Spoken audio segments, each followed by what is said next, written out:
ambulance! Call an ambulance! But not for me. Fellas, how do you feel? Is everybody doing okay today? I gotta ask this. I gotta ask this question. June, welcome back. Summer's coming down. And how do I know this? Because football comes back this weekend. Yes, Lord. Yes. I am assuming you're referring to college. Football is football. Football, even though there are curriculum, there's classes attached to the type of football that you're speaking about, Dave. But as we'll get into later, that's professional sports now.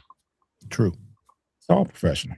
It's all professional. It's all professional sports. Football is back. Some people get a little depressed around this time of year because they are, dang, the summer's gone. It's about to get darker later. So they go into a little hibernation, but we wake up.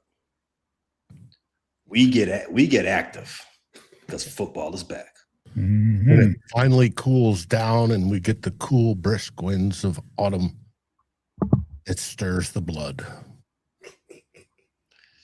Well, I like the cool brisk of touchdown passes being thrown. But that's cool too, Dave. All of that's cool. So this past weekend, we have preseason week 2 for all of the NFL, majority of the NFL, the teams that did not play in the Hall of Fame game. The first game of the week, as it relates to our division, was the Packers and the Denver Broncos. As everybody see on the left, on the rundown, or the right, depending on how you're looking. The Packers did go ahead and win that game against the Denver Broncos, 33-13. Unbeknownst to me, I was forced to watch a little bit of it while doing the Friday night NFC North homie show because it was live. For some reason, the Packers were on national televisions. I did watch a little bit, but I did not retain any information. I am still true to the Bears. None of that stuff got into my brain and stayed there. But the Packers do have some notes going on this week. They had their joint practice today with their Arizona Cardinals, the Floor Bowl, as they're calling it. Who cares? But outside of that, the game did answer some questions for those Packers, those guys, anybody who likes the Packers. They do have a question now. Well, do have an answer to a question that they came into the offseason wondering. Have they now resolved their field goal kicker issue? And is now that a position of strength? Dave, you talked about it pretty much. You talked about it enough. They drafted a rookie kicker. Trace Mack is his name. That is a great name for a kicker. I'm just going to throw it out there. Yeah. It would have been a better name for a tackle or a linebacker, but yeah, it's okay. It is a great. It is an OD football name. Trace Mack. I love it. Not a quarterback though, but it's a great name for a football player. He's 7 for 7 on field goals this preseason. He hit a 59-yarder against the Broncos in that game. So a lot of Packers fans are talking in the chats like this is a position of strength now. We ain't losing no more games off of blown field goals or any type of shenanigans in the special teams. So, boo to that. Famous last words, always. Exactly. Jordan Love also played in that game. They're calling it the preseason finale for the starters, which is, expected. He went 5 for 7, 56 yards, and a touchdown against Denver. And what also, most importantly, he emerged from that fully healthy as he'd been dealing with a thumb injury most of last year and coming into the offseason. So Packers fans are, one, saying we have a position of strength on the special teams, and two, their offense is ready to hit the ground running because everybody's healthy right now. But who cares about being healthy right now? It's more important that you're healthy, week 4 through when your season ends. Last thing, like I said, the LaFleur Bowl is going on.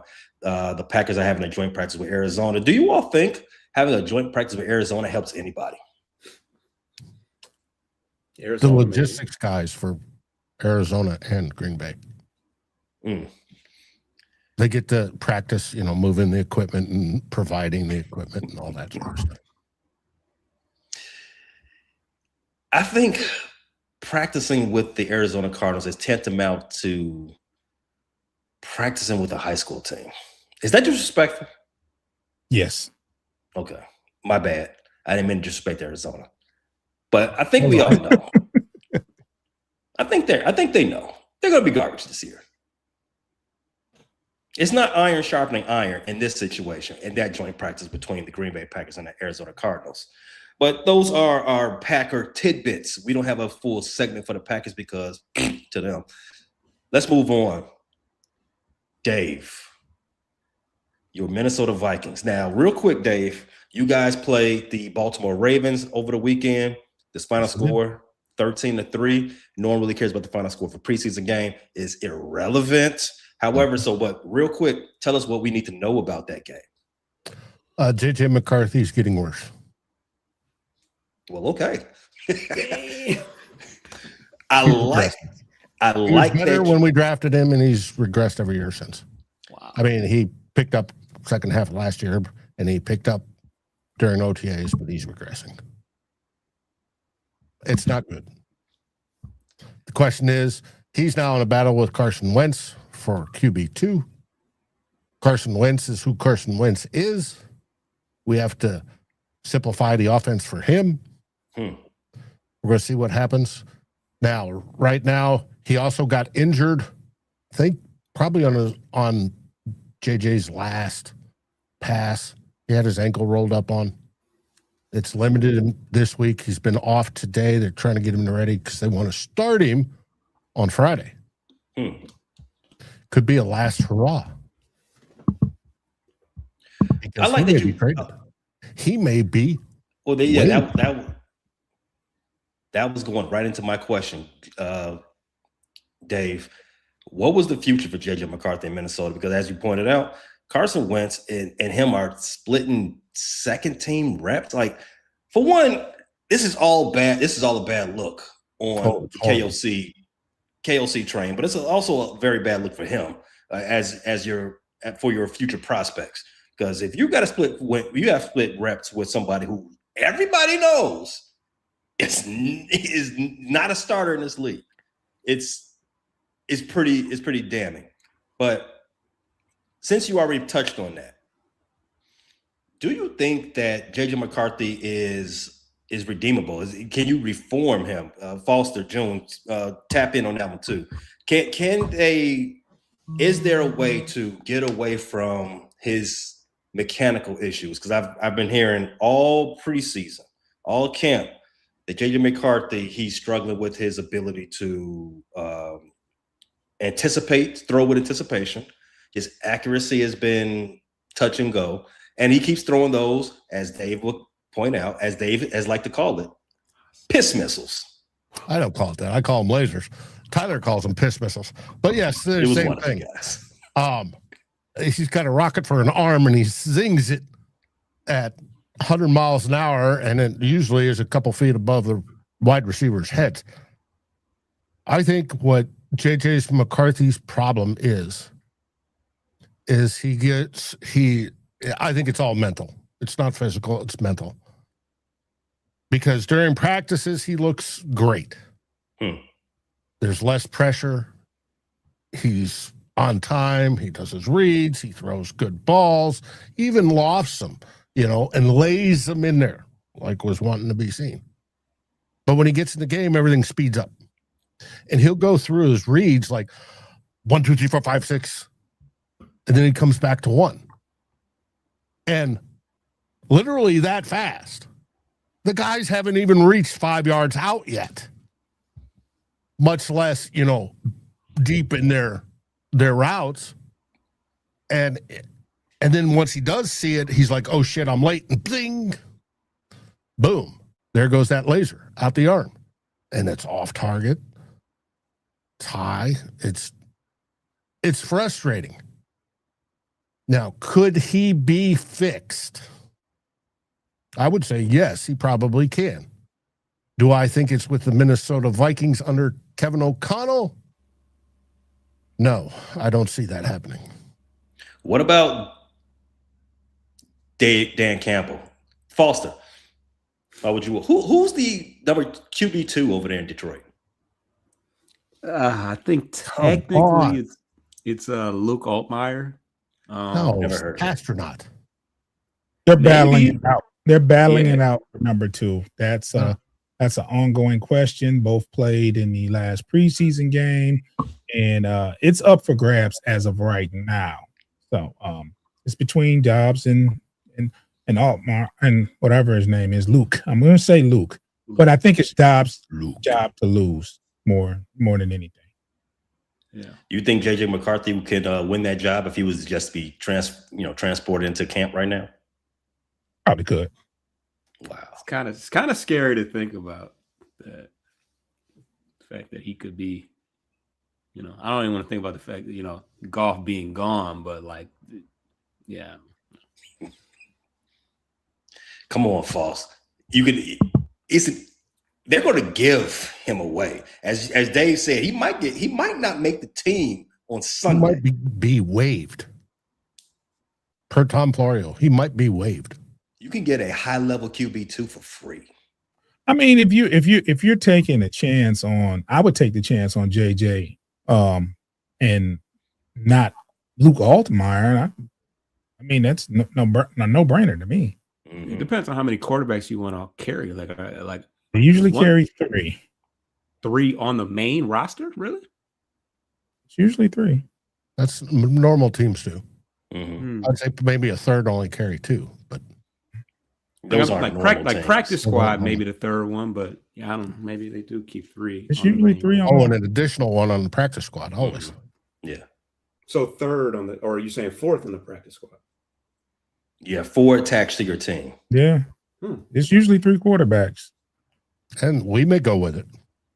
KOC may say, no, he's still the better backup quarterback. Dave, last question. Kevin O'Connell, he highlighted in his press conference I was watching right before we went on about the team's procedural issues in this past game. 9 penalties, 6 on the offense for things like illegal formations and things of that nature.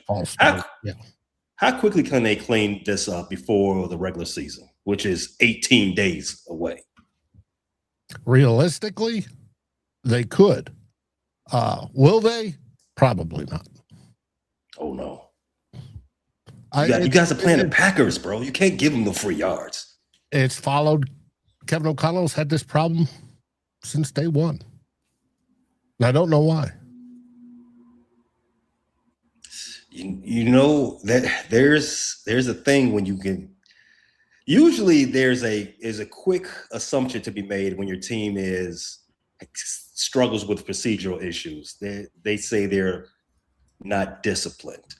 And when you make that assumption about a team they're not disciplined, the first place to look at is the head discipliner. Yeah, the coach. Now, my question is it a problem with the play calling?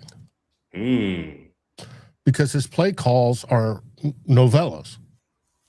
He'll call in the first play and it's 1,000 words long, and then he'll have to call in the can play and it's 1,000 words long.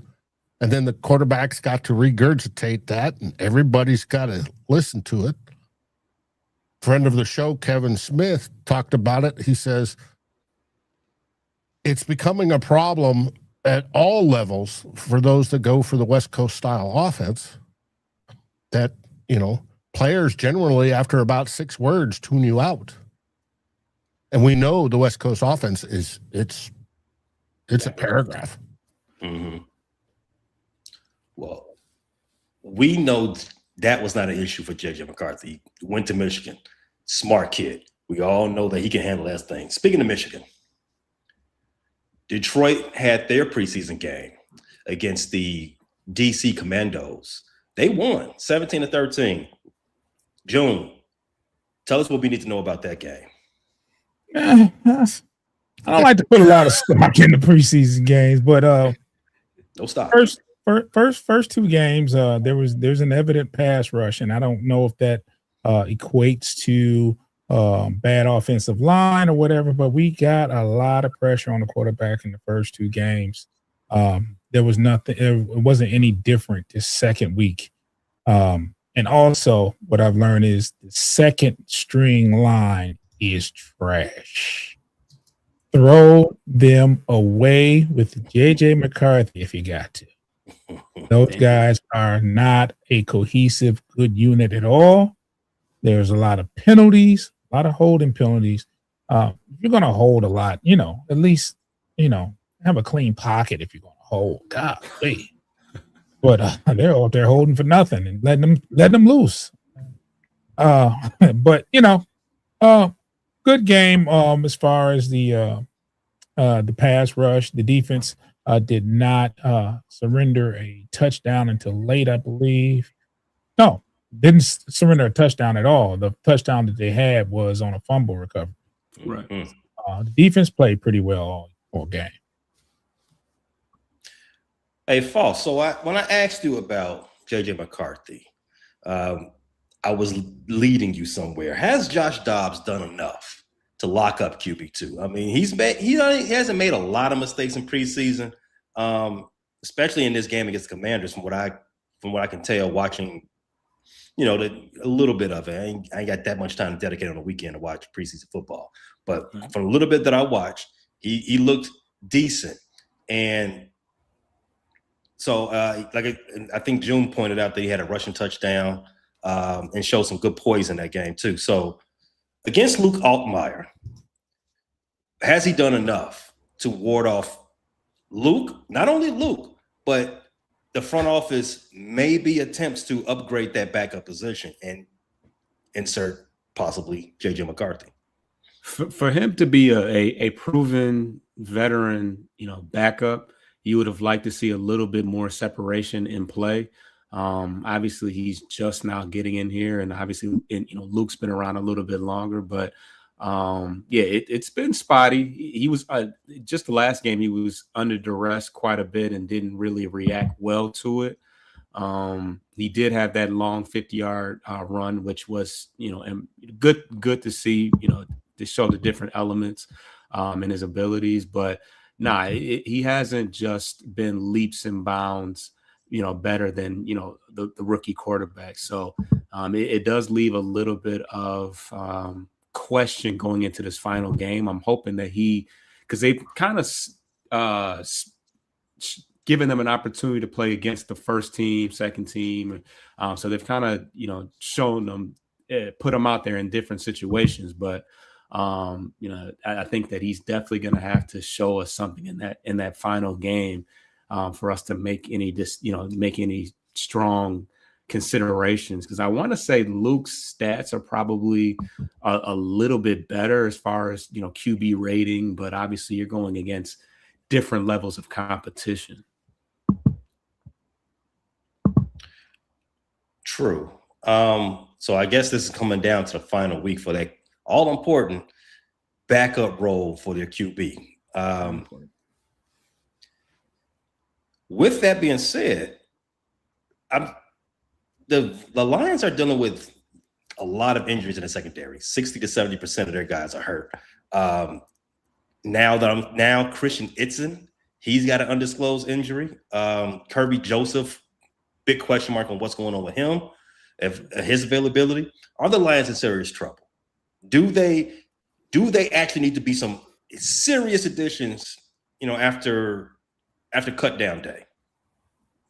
I wouldn't say serious. There's some concern. Izzian is projected to miss week 1, so he'll be back.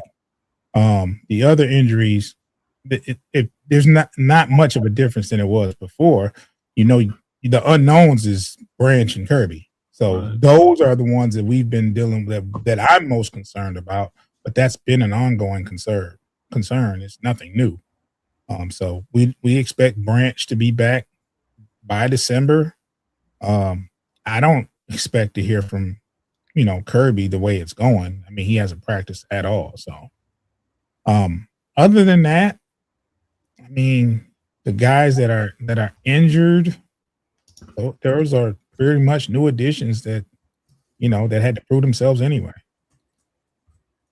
All right. Last thing. Speaking of injuries, Sam Laporta, he's back. Mm-hmm. So I know you guys are happy about that. And did it say Kareem Hunt is back as well? I don't think they signed him yet. I think he was in for a visit, and then they may have upgraded since this morning. Not sure, but I know they brought him in for a visit, which raises the question: is how unhealthy is Pacheco? How many Kansas City Chiefs running backs do you need? Right. That makes me question, because he has a sprained MCL, and they said he'd be back soon. But no, he's toast. Yeah, so it makes me question that. You know, when Pacheco got on the scene, you were just saying he was good. He's fine. He's fine. He's good to go. Yeah. When Pacheco got on the scene, and I was like, I like the way he runs, but when he's going to get hurt, and it's going to be, you know, in this area, and that's going to be it for him. I did not think it would be the knee, but you know what? It's about over. You need your legs to be able to run as violent as Pacheco does. Mm-hmm. If he can't run violently, then how much use do you have for him as a player on your roster? So fingers crossed that Pacheco can make a speedy recovery if he is actually hurt. But I think it's a little bit more serious than Dan is telling. You know, why would you bring him in for a visit and you have all these DBs that's not right? So obviously they're comfortable with the DB situation, but not the running back situation. He brought in a couple running backs, even that guy from Florida State, the IFL guy, so. You know, Dan likes his offensive players. Yeah, he's an offensive not mad about that. Yes, he's a former tight end, one of the meatheadiest tight ends ever in NFL history. But shout out to Dan, and hopefully that you all can figure that out, and I guess be ready to rock and roll for the first week of the season. But the Chicago Bears, to close up this part of the show, the Chicago Bears, they started their ones in this preseason 2 game against the Cincinnati Bengals. The Bengals thrashed whatever version of the Bears out there were on the field. The Bengals had their way. They won 27-9. First team offense only had that first drive, resulted in a field goal. I guess I should start by saying it was a shock to most people that the Bears even played their ones when Zach Taylor, brother of Press Taylor, Bears offensive coordinator, said days before, right after the joint practice, that he is not playing his ones. So everybody can rest easy. Ben said everything depends on how he likes the joint practice. He got into the press conference after the joint practice, said, I got to look at the tape. I'll let you know. He let Caleb know the night before the game. Say, hey, get your rest, eat your vitamins, because you're suiting up tomorrow. And he suited up, got the team 3 points. Thanks a lot, Braxton Jones. Braxton Jones, who's in that left tackle position, he left tackle battle with everybody else on the team. He had a crucial holding call on that first drive that took the Bears out of the red zone, and next thing you know, the Bears are punt. Next thing you know, the Bears are kicking the field goal to end that drive and to end the principal starter's night. Braxton Jones is not a principal starter. He had to go back out there in the second drive for the offense. He didn't look convincing. Now, a lot of other Bears podcasters, they would tell you that Braxton Jones looked terrible. He looked horrible. He looked like he's regressing since his first year in the league. He's a 5th round draft pick, so you should not have high expectations for him anyway. I watched the game 4 times. Well, I watched the first few drives to the offense. Well, I watched the first quarter and half of the second quarter 4 times. Not the whole game. Again, I have more important things to do on my weekend. Watched it 4 times. Braxton Jones didn't look terrible. Yes, he had the holding call. Yes, some of his run blocking, some of his being able to push guys off did not, leave you with the best opinion about his ability to get some push off. The thing on Braxton Jones is all gut, no butt. Dave, is that a good thing? No, you need butt. You need a lot of butt, and Braxton Jones is lacking in the butt area. But there was a couple of pass protection plays in which Braxton got pushed back a little bit. He gave up pressure on the inside. this is when after Caleb was out of the game. So, good thing Braxton. Hey, don't give up that crap when the franchise is in the game. Don't do that. There was one other time that a guy got around him, but in my opinion, Braxton was able to wall him off, and that's good enough. And Caleb was stepped up in the pot, made a good throw. Didn't complete it, but it was still a good throw, good release point on it. So, in my opinion, he had a average to maybe below average game. But as I'm stating this, in 2 series, he had three mistakes, and those are game. He had enough mistakes that you can fill out a whole game for. So maybe not that good. I know PFF graded him like a 36, something like that. Really bad. Yes. So the left tackle situation for the Bears, and this is the guy that's presumptive, who's going to win this job. The left tackle situation for the Bears is not good. The defense probably is the story for that game, though. The defense got walked up and down by the Cincinnati's 2s and 3s the entire afternoon.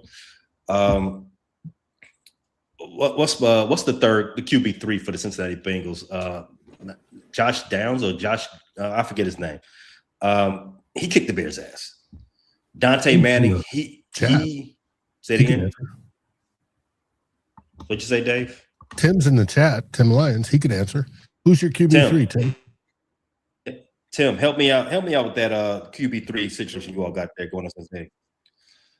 Because whoever he is, he noticed Dante Manning on the Chicago Bears secondary, and Josh Johnson targeted Dante Manning, who probably won't make the team for the Chicago Bears, but he laid into him often. He gave up touchdown to touchdown, big play.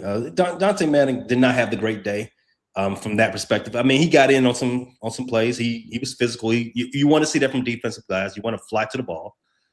But you also want to make plays on the ball too. So I mean, not the Tim added not a very 40-year-old Josh Johnson. Yeah, Josh Johnson been around. Hey, 40-year-olds. Hey, they still got something in the tank. Let them know. Speaking of tackles and the Chicago Bears,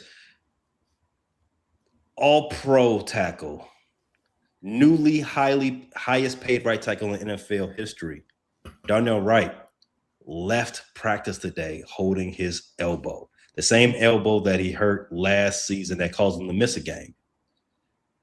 Everybody in Chicago held their collective breath. But as of right now, the last update I got from the Bears beat writers is that Darnell Wright is, quote unquote, okay. That means nothing coming out of Hallis Hall. They said the same thing about Kobe Bryant. 2 weeks later, Kobe Bryant is out for the season, most likely, 4 to 6 months. So I wonder if opposing edge rushers are going to target it. They tried last year. Then, again, Darnell Wright ended up in All-Pro. So his best season of his career. So fingers crossed that it is actually okay. But we don't need to see him in the joint practice against Tennessee because Tennessee has some dogs on that defensive line. Darnell Wright doesn't need to prove anything. Again, All-Pro. You're playing the ones this week? No, I'm in the joint practice. Joint. Okay. Yeah. We don't need to see Darnell out there in the joint practice. Some other injury updates. Elijah Hicks has returned. He's very important player for our secondary. Need him desperately, dealing with all the injuries to Kobe Bryant and Kyler Gordon. And Shamar Turner, he is supposed to be on his way back. Shamar Turner was a draft pick for the Chicago Bears 2 seasons ago. He still ain't barely played. He's been on the pup forever. It's like he lives there instead of living in Chicago. And last note, Javon Dexter, drafted 3 seasons ago. This is his contract. He's in the last season of his contract. The Bears are floating him for trade possibilities. A team who desperately needs defensive pass rush. The Bears are trying to trade a defensive lineman, a former second rounder. So, fellas, that concludes our NFC North wraparound for week 2 of the preseason. You guys got anything before we take this break? If you look at the schedule, all 4 teams are 1-1. Yeah, man, that kind of pissed me off, man. That was the first loss for Ben Johnson, first preseason loss for Ben Johnson in the Bears era. So I didn't like that. Sucks. But yeah, just to wrap up the line, recap of the Lions game against the Commanders. I think the outside of the defense playing really, really well, like June said, the offense was the only reason why we gave up any points really up until the end, but or at all. But yeah, the defensive line looks really good. Derek Moore had a nice strip sack off the edge. They've talked about him, doing some, standing up and rushing off the edge, like as a, in a linebacker type situation. So that was really good to see. But Dan Campbell already said that group is gonna, he's gonna make some tough decisions and probably let somebody go that is gonna go somewhere else and make some noise. Because our late draft pick Skylar Gil Howard has been making some noise and has been pretty disruptive as well. So good to see from us. It's gonna be a group effort on the edge, but the idea is to keeping Hutch more fresh and him not taking so many snaps. I think they said that he had over 1,000 snaps, which was more than some of the other top edge rushers. So if they can get him off the field a little bit more, that's going to make it easy for him late in the game when they really, really need him. So outside of that, just some things to clean up, penalty wise. Abney, who has looked good throughout camp, had some bad holding calls, which nullified some other good plays by the defensive line. So, penalties are never a good thing to see. So better to get that out the way now, hopefully. We hate seeing laundry on the field. You're right. Detroit, Chicago, Minnesota, only in Green Bay because they like yellow. They like yellow. That's what they do. Yeah. FGB. We'll be right back after this. Need a Garrett's popcorn break.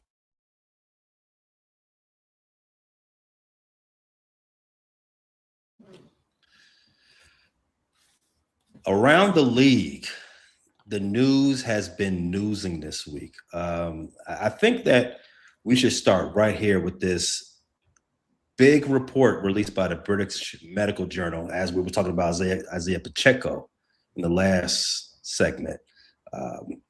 A new study published in the British Medical Journal revealed that at least 25% of NFL players who died between 2016 and 2021 had CTE. 1 in 4, guys. 1 in 4 players.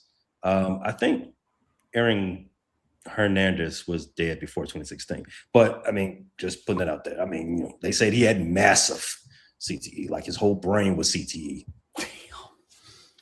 Stage level 4. Yeah. The highest level. Really bad CTE. Doesn't mean that he shouldn't have been doing that stuff that he was doing, but still. They also cited in this story that the research found that there was a heavy correlation between CTE and dementia, with more than 90% of samples showing stage 4 CTE also being diagnosed with dementia. I just want to ask you guys, most of you guys are parents. With all the information granted, and I know you all played ball at some point in your life, two-part question. One, if you could do it all over, would you still play ball? And 2, would you allow your kids to play football? Dave, why don't you kick us off? Oh, absolutely. Absolutely. And it was 215 out of the 235 brains examined had some form of CTE, with almost 25% being in the Cat 4 range. And would I? Yes, I'd do it all over again. I had a blast. Did I have concussions while I played? Oh, yeah. I remember getting hit in the ear hole by a pulling guard, and they had to use smelling salts to wake me up. But was it fun? Would I do it again? In a heartbeat, I would. Now, I want my kids now? I have all girls, so that's sort of difficult, but one of them played flag football and all that. But yes, I would have encouraged them as well. It's not just you take a risk your whole life, no matter what you do. If you're in the military, you got chances of getting CTE due to explosions and stuff. If there's all sorts of ways to get it, You ride a bike and fall on the sidewalk, you can get a concussion. That can induce CTE later in life. I'd rather live life and do it well and enjoy it than to worry about, oh my God, somebody tapped me on the brain, I'm going to die in 70 years. I think I think the correlation between the bike riding is, I don't know about if you can get CTE from that, because it's repeated head trauma. Repeated concussions, but it's the whole idea of getting concussions, the smashing of the brain inside the skull that causes bruising, and it's the bruising that deteriorates or whatever that eventually causes it. It happens in boxers too. Anything where you're impacting the head. Soccer players as well. Soccer players is a heavy number too. I heard that their CTE numbers their concussion numbers are pretty high. So there's a direct line from concussion to this type of stuff that we saw in this story. Studied in the military as well. It's a huge problem in the military. Foster, you was making a pretty direct face when Dave was talking. You don't play. You would lose in poker every time. What are your thoughts? What's your thoughts about this story there, Foster, that came out that they covered well on ESPN? So me personally, I played basketball and baseball. I never played football, but I can attest to what football has done for a couple of my siblings that actually were able to pay their way through college. And, it makes me wonder, they both were, DBs, safeties, corners, are they dealing with some type of effects to it? But yeah, it certainly helped them throughout their lives thus far. And I guess it also plays into how people talk about how, soft football is God. And now we are seeing some of the reasons why it has gotten to be so soft. So, I hope that with the different technologies and the different rules, that's gonna alleviate some of the issues that we're having moving forward. Because as far as what do I want my children to play football? I think they probably will be pushed towards that, just for the simple fact that they're gonna see that I'm a fan of football and that their uncles play football. So it's something that's definitely going to be around them, whether they, like it or not. So they, more than likely will gravitate towards that and participate. So, but I'm at least glad that there's more information out there. I don't think that in the 80s and 90s, when we were going out in the backyard and all, because we were playing outside, no helmet, doing all that stuff, hitting our head and stuff like that. So at least we have a little bit more information, and can use that to, protect ourselves. And, they got those caps and all that type of stuff. I'm sure that'll be helmets are getting better and everything's they're working towards it. So Guardian cap, 3D printed helmets, all that stuff. Yeah, it's helping incrementally, but it's helping. And seeing it more. At one point, you never saw Guardian caps, and now you don't even think anything of it when you see guys wearing it. So. Oh no, I still think something of it. Rashawn Johnson for the Bears. He still wears that pillow in his head. He looks ridiculous, but hey, he can't see that. He's playing. He's he can whatever probably you got to do. Play. Yeah, he can probably play with more reckless abandon, knowing that I at least got this going on. I wish he would. We wouldn't be thinking about cutting you if he did. Beat a hammer. Beat a hammer out there. Shout out to everybody watching. Yeah, June. Father, our veteran. What's your thoughts on this and on this issue? You're muted. That's a fine. Yeah, it's a fine there, Junior. I think your audio went out or some such issue. But yeah, Foster, you hit it on the head. Back in the day, we didn't really know. No pun intended. True.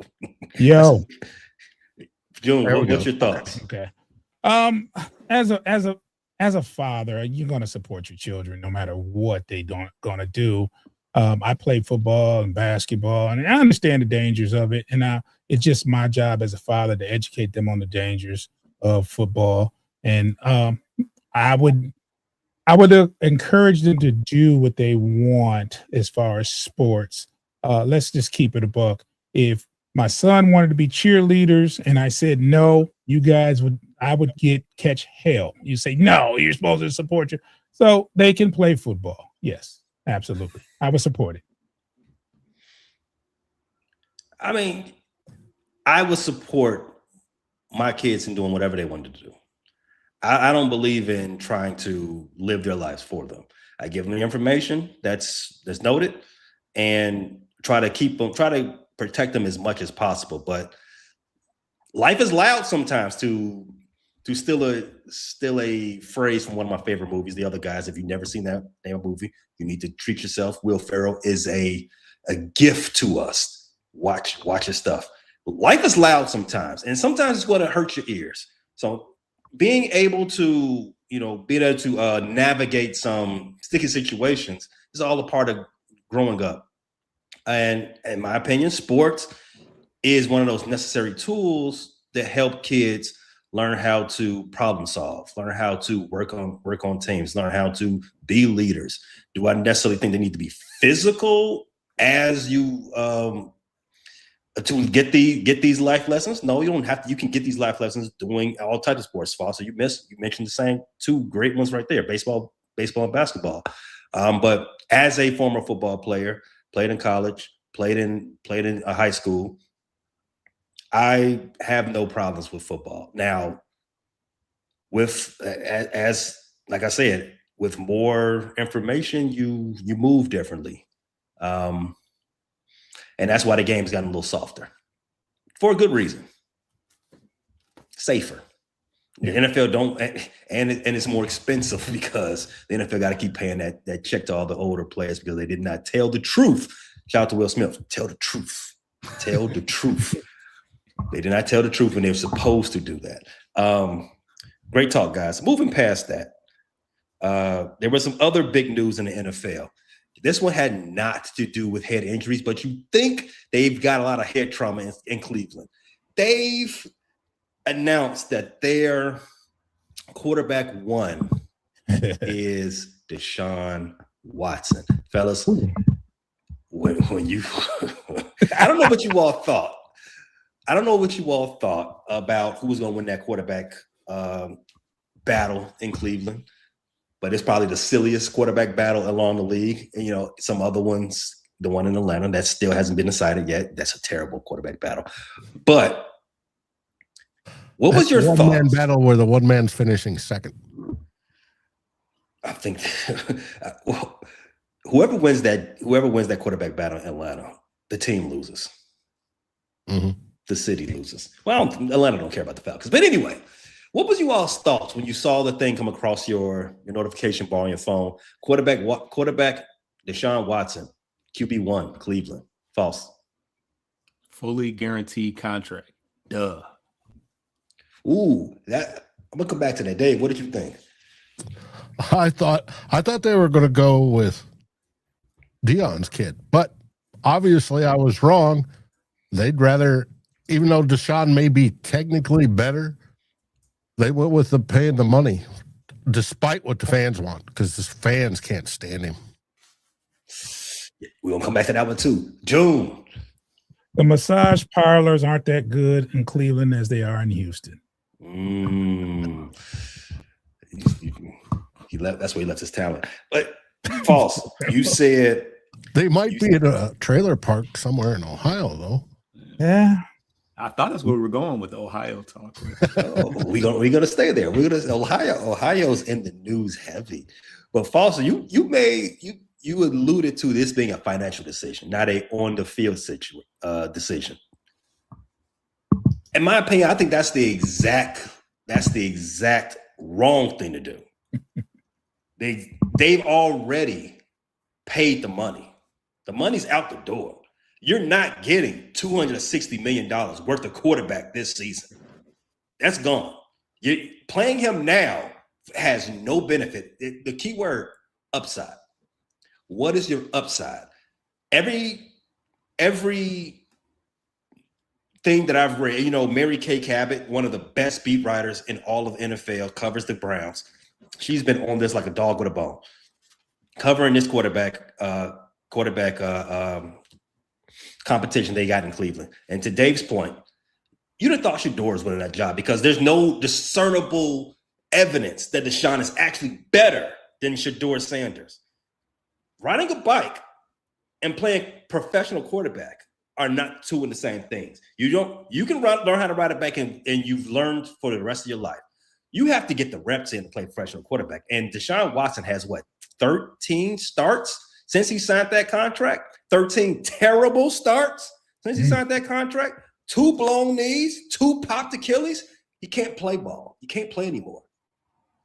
I would have got the upside out of Shador Sanders. Maybe he can play. Maybe he can't. Either way, I'm getting a high draft pick for this good quarterback class in Cleveland. I mean, in 2027. There's no way I start Deshaun Johnson. The fans, did you see what he said to the fans, John? I didn't see what he said to the fans. Yeah. Dave, what'd he say? Oh, he was calling them disrespectful and blah, blah, blah, blah, blah. He went off on his players disrespectful. It was not nice. His play is not nice. I agree. All of his actions are not nice, but go on. But he took it personal. And unless he's motivated by that, and that's some secret motivational switch, it's not going to do him any good. And as soon as he fumbles or throws an interception or whatever, he's going to get booed out of the stadium like crazy. He'll get booed when he comes on the field, but it'll be worse after he screws up. First incompletion. Tough situation. I mean, he's been hurt, so it's not like they've been watching him actually play. So I'm sure they're thinking like, well, at least got to give him a shot. I mean, what do you just literally flush $230 million down the toilet? Like, is that literally what you want to do at this point? High draft pick is coming either way. I mean, yes, you're right. The high draft pick is coming either way. It's still the Browns, but the money's spent. And as we can tell, if you follow Deshaun Watson on Instagram, he spent it on Instagram models. Yeah. I mean, why not? You want to keep your fans happy, so they keep buying tickets and merchandise. Boom. They booed your QB1 in preseason. Your QB1, 5 for 12 in a preseason game. You're not a professional quarterback if you go 5 for 12 in a preseason game. Preseason games are layups. You go 5 for 12, you can't be the starter for my team. You're pretty bad. And Deshaun's pretty bad. But yeah, man, I don't understand what's going on in Cleveland. I don't understand what makes that decision. But when he actually got up there after the game, after being booed, and said it's going to be like playing 17 road games if he does win the job, because they boo him all the time. They booed him when he got hurt. They booed him when he threw interceptions. I don't know. I don't know from a PR perspective. I don't know how you make the decision. Maybe because it's easier to bench him and then go to Shador than to bench Shador to go to Deshaun. I don't know. But the Browns, they did it to themselves. They should have never signed. I think you make a point there. Yeah, I think it makes more sense now. If he's just god awful, like he probably will be, then you make that decision, as opposed to why do you let Shador fail and then go to the guy that you're paying all the money when the season's already over? Like, I think it makes more sense to, finish strong, for lack of a better That's word. what got Watson in trouble in the first place. But speaking of Ohio, let's move on down to the trailer parks. That's where you can find a billionaire. And I don't know if you all heard that. Yeah. You can find a San Francisco billionaire in Ohio trailer parks now. Oh, boy. Mm-hmm. Jed York, the owner of the San Francisco 49ers, he was arrested for solicitation and what was it? Carrying criminal instruments? I don't know what that is. I think it was his phone, though. Okay, well, whatever it is, criminal. What was he going to do with that phone if it to be a criminal instrument? Well, he was using tap to pay.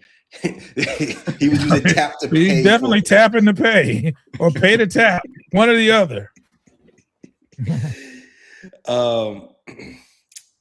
It's And this is just another one of those instances this offseason where the people who's supposed to be in charge are making the Shield look bad. It's usually, I have a joke, and Dave, we talked about this a long time ago about having a fantasy felon football league. It's Yes. It's usually the players that get into trouble in the offseason. As I have a joke that the offseason doesn't end until an NFL player gets arrested for DV. Oh my God.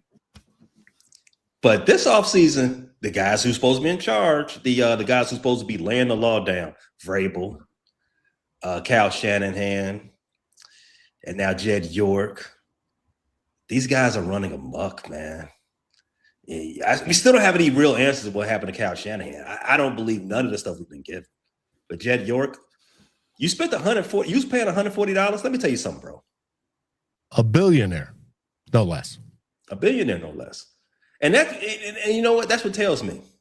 Either the rate on trailer park fund is higher than I would assume, or billionaires don't know how much that type of stuff actually costs. Or they don't have the contacts to procure it for them. High end. Now, I don't have much of experience in this matter, but I do know $140 for a trailer park action seems a bit off. Yeah. I wouldn't win $1 over 35. I'm sure he's going to blame it on the electrical substation. That'll be, you know, a lot of people believe that type of stuff out there in San Francisco. He might be able to get away with it. You know what? My head hurt because of the electrical substation, and it made me make a terrible decision. Me and Kyle Shanahan is the one who drove me here. Yeah. Last bit of thing that the NFL's got going on right here, and I'm just going to ask you guys right now, do you think the NFL should be doing a lot more to protect itself? Well, not protect itself, but to protect their feeder system, the NCAA. Do you think they should be doing more as the NCAA is crumbling? Now you got players who don't make the 53 going back to school. Does the NFL hold any responsibility in helping the NCAA fix itself?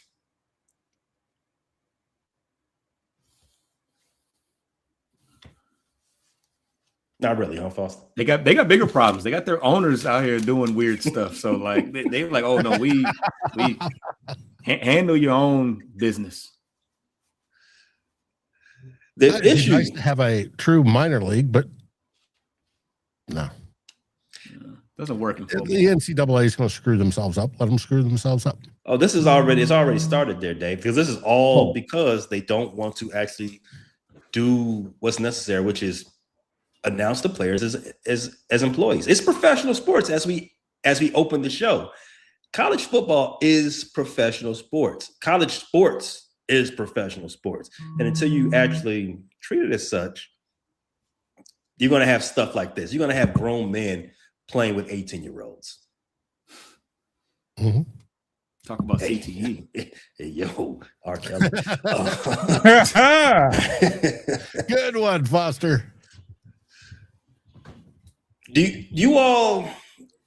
Where do you all side with this from the NCAA's perspective, though? Is the NCAA more culpable here, or the players trying to take advantage of some legalese, lax in the rules?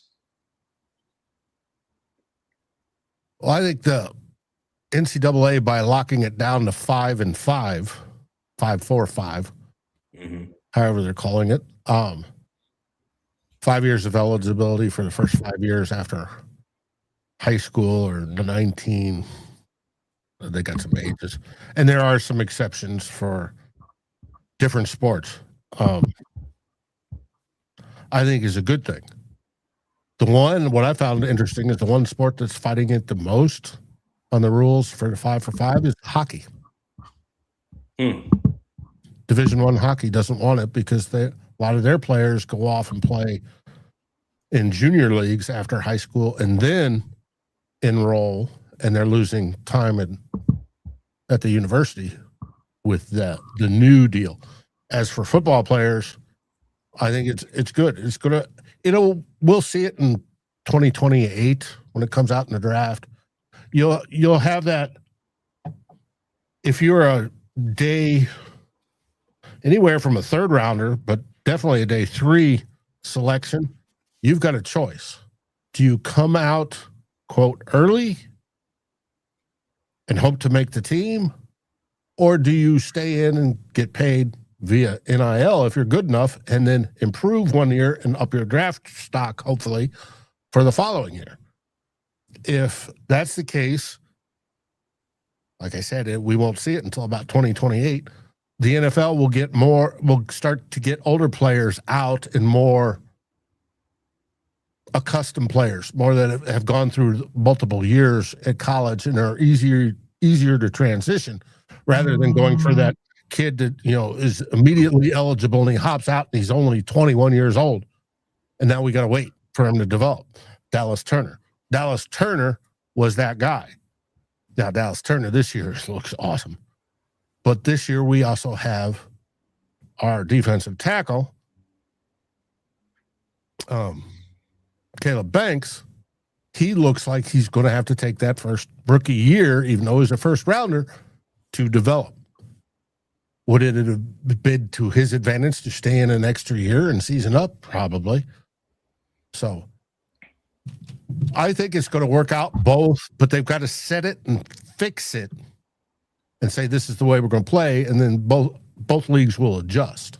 It's them changing it every year and then having some judge come in and saying yes, and some other judge saying no, and this and that, and causing more changes, and it's confusing, and it's not good for anybody. So as long as you're eligible to play and you can get paid for it, stay in and get paid for it. Up your draft stock.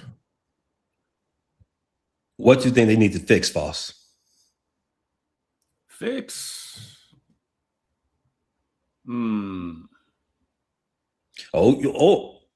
liking this from a player perspective. I think that's what the vibe I'm getting. I'm getting from the perspective of the young men, because they ain't kids at some point, because some of these guys are older. Mm-hmm. But I mean, if it's another opportunity for somebody that career they thought to be over and they were going to be moving boxes at Amazon, I mean, for their perspective, it kind of works out. So I'm seeing it from that perspective. It creates a circus, and it's a lot less continuity in football, because players are moving around so much, but and muddying the waters for the high school recruits as well, because that's a spot one way or another is taken away from them. But if it can financially benefit some player that thought their career was over, then from that perspective, I think that it does work out. So this is kind of the monster that we've created with NIL, and that's what we got to deal with from now on. Now, how I read it, it also states once they sign a contract with an NFL team, they're no longer eligible. Now, does the contract mean if you're a UDFA and you go through training camp and all that stuff? Or does it mean once you make the team and then sign the season contract? That's a good question. See, this is more stuff that they need to button down. You know what I'm saying? Because it's been happening ever since the Charles O'Bannon case. And I just want to put this out there in the front. I am in favor of the players getting paid. The college players have been exploited long enough. They should all get paid, and they should all be treated as workers, because they are actually out there grinding for these schools. They're out here pimping themselves, working themselves to death for these millions of dollars that the TV stations are giving these universities. So that part, to Foster's point, I'm all for. If you can get a dollar, go get a dollar, right? But I guess to close it up, June, you're a Michigan fan. Would you accept JJ McCarthy back? He has years of eligibility left. But no, I'm gonna, even if it's in my favor, and I think the Big Ten came out with a ruling that they would not allow him back, and I think the SEC followed up with the same rule. My thing is the NCAA needs to get a grip. There's too many gray areas and not enough black and white. Period. So the NFL, they're just doing what they do, but the NCAA needs to get the college needs to get a grip. And I just say that I think they need more things written in stone, more binding contracts. These football players are now signing contracts with agents. They're signing contracts with school. But if they don't want to stay at the school after they agree for all this NIL money, they can leave and they're not bound to anything. So I think the NCAA is just letting the players run wild. You play out, you decide to go to the NFL, or your 4 years are up and you go to the NFL and it doesn't work and you're able to come back. It's just not the way it used to be, and you need to get a grip. Yeah, we will hear a lot more about this story and the dissolution of the NCAA in the weeks, months, years to come, because obviously the Big Ten and the SEC, because LSU, who's in the SEC, this all started with them. So, like, this is a evolving story, as all the stories talked about. They're all involved, because I don't believe Deshaun Watson's going to finish September as a QB1. Jed York is going to do jail time at some point, or he's going to have to clap, whichever comes first. But guys, the day. Oh yeah, the day. I forgot. It's Ohio. Slap on the wrist. Great show today, fellas. June Foster. One topic. What's the topic? The new rivalries uniforms came out. Oh yeah, we did. Well, okay, real quick. Let's talk about these rivalries, fellas. So the rivalry jerseys came out. We all look like college teams. Do you all like what they put out there? Yes or no? Go Carolina Lions. Now with yours, I thought of Carolina Lions. You know, I thought it was interesting that the whole blue is supposed to be the eyeball and the black is supposed to be the or the blue is supposed to be the eye and the black is supposed to be the eyebrow of the lion. But the numbers, they remind me of NASCAR. Oh, on the side. The whole tilted and which Talking about the overall look. Motown and the carbon fiber black. Yeah. Pretty popular in North Carolina, NASCAR. So it stays right with the theme. Mm-hmm. Oh, it's trash. Well, cars are popular in Detroit too, so I've been told. The Packers look like Baylor University. Shout out to Brian Dennehy. Well, did you see what theirs was modeled after? Put the picture back up. Yeah. I want to see the picture again too. Oh man, that's big time. The color on theirs is a little bit wrong because the numbers and the pants are a cream color. It's basically yellowed paper. And the whole idea of using a Times New Roman font and how they did this is they are talking that it's to model the ownership certificate, stock certificate that every Packers fan owns. That's the God, team they went with. I hate the Packers. G. They are so corny. They are lame. Hate is such a strong word, Pay. Yeah, but it's the only word that fits. And they've got a collar, and I don't like collars on uniforms. I thought when we did it back in this with the side stripes, they look bad. No, and they have a collar. The Bears is an ode to the Fighting Illini, it looks like. Or, the Bears are the Bears or the Orangemen, the Syracuse Orangemen. Or Syracuse. No. It's the Illini. The Bears are the Illini. George Halas went to University of Illinois, so it tracks. The Bears were okay. Not mad. At least they didn't go solid orange, because I know that makes Bears fans twitch. They all look college-ish. It is. That's exactly what it is. It all looks like college nonsense. But good thing we only got to our see it for 1 original week. dark purple, and we added Norse elements with a Celtic knotwork on the upper on the stripes, and changed the number font. I wish they would have gone with a Nordic font, but they didn't. They changed the number font. I think it looks good. Now we've been accused of being, oh, you stole the Ravens colors. And to that I answer, folks, Minnesota had been around over 35 years before the Baltimore Ravens, and those were our original colors. We didn't have them. We were purple and gold. However, our gold was more of the yellowish school bus yellow color because they didn't have metallic gold back in 1961 for a uniform. 35 years before the Ravens were even thought of, and Cleveland thought that was the worst day of their football lives then. Look, they did. Now you got Deshaun Watson. Probably was. No, not signing Deshaun Watson beats that by a lot. Fellas, great show. Dave, I'm sure everybody knows where they can catch Dave, Vikings versus Skull, as you see at the bottom. But Dave, what you all got coming up? Vikings versus Skull. We have Tyler Fornes tomorrow night, and I forgot what we're going to talk about. We have a game on Friday. I doubt we're going to preview that because it's going to be nothing but the second and third stringers and fourth stringers playing. It's not a big deal. We're playing the Broncos. And then we have two old bloggers on Sunday. And, of course, Sunday is cut down day. So it's going to be interesting.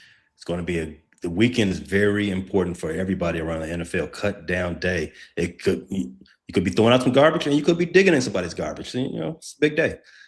Might pick up a quarterback for free. Detroit. Speaking of Detroit, what you all got coming up on Bleachers and Speakers?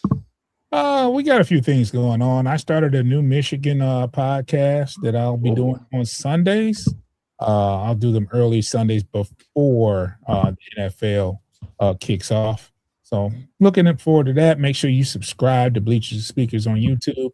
I don't know if the Tigers are spiraling. I don't know if they're going to wake up anytime soon, but Foster is covering the Tigers on Bleachers and Speakers. That's a interesting story there. So Foster's on it every other day with Tigers news and stuff like that. So make sure you subscribe to Bleachers and Speakers. It's a wrap. June, what you all say on the way out?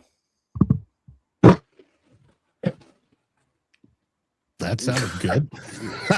Hey, second win. What do they say up there in Minnesota land there, Dave?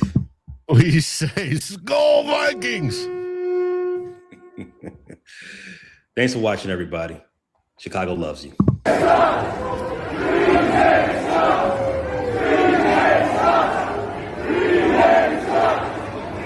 Appreciate you tapping into this latest episode from the Frustrated Chicago Sports Fan channel.